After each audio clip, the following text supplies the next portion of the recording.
Travaillez, prenez de la peine. C'est le fond qui manque le moins. Quoi? J'ai pas compris. Déjà, pourquoi tu m'agresses, premièrement, et deuxièmement, je comprends pas ce que tu me dis. Mais c'est pas moi qui parle, les gars. C'est un mec qui bosse la terre, ok? Le laboureur et ses enfants. Un riche laboureur sentant sa mort prochaine, fit venir ses enfants, leur parla sans témoin. On ferme la porte à clé, clac clac, réunion de famille. Il faut qu'on tchatche, je sens que je vais bientôt casser ma pipe. D'accord? Donc c'est un vieux qui parle à ses gosses. Gardez-vous, gardez-vous. Je fais un peu la voix du laboureur pour que tu te mettes dans l'ambiance. Gardez-vous, leur dit-il, de vendre l'héritage que nous ont laissé nos parents. Il y a un peu de moula, je vais pas vous mentir. Ok, il y a quelques terres. Un trésor est caché dedans. Quoi? T'es en train de nous dire quoi là? T'es en train de nous dire qu'il y a de l'oseille là qui dort dans les terres autour de nous.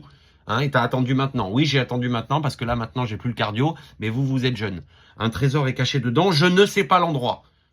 Hein, vous imaginez bien que si je savais où était caché la moula, le magot, je me serais déjà barré depuis longtemps à San Diego. Rime riche. Pas du tout. Je ne sais pas l'endroit, ok? Mais un peu de courage vous le fera trouver, vous en viendrez à bout. Vous en viendrez à bout, ok? Donc relevez-vous les manches et ça va le faire. Remuez votre champ dès qu'on aura fait l'août. 1er septembre, on se relève les manches et on charbonne. Ok les jeunes? Oui, papa, mais qu'est-ce qu'on fait? On va où? On fait quoi? Calmez-vous, je vous explique. Creusez, fouillez, bêchez, ne laissez nulle place où la main ne passe et repasse. Par contre, va falloir y aller. Le père mort, les fils vous retournent le champ. Motivés comme Jaja les jeunes, il y a un billet à aller chercher. Donc on bosse sans réfléchir, on bosse sans compter son temps, sans compter sa sueur. Les fils vous retournent le champ, de ça, de là, partout, si bien qu'au bout de l'an, il en rapporta davantage. Quoi? On comprend pas, on comprenait pas, on a un peu compris, on comprend plus. L'argent, il y est ou il y est pas? D'argent, point de cachet. Mais le père fut sage de leur montrer avant sa mort que le travail est un trésor. Jeannot, encore les bons conseils de Jeannot qui pleuvent. Oui, en fait, il n'y avait pas d'oseille.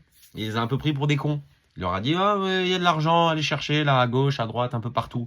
Ils se sont énervés dans le champ, ils l'ont tellement remué que la terre est devenue excellente et ils ont fait des sous, ils ont créé leur propre trésor.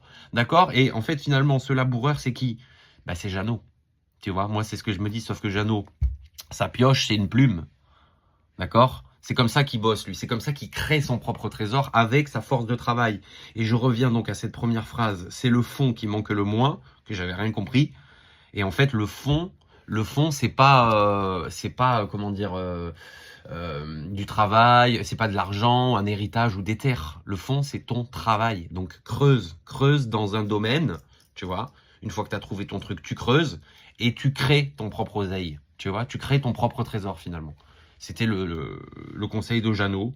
Le travail est un trésor et sa pioche, c'est sa plume, quoi. Tu vois ce que je veux dire? C'est ça l'idée. Gros bisous!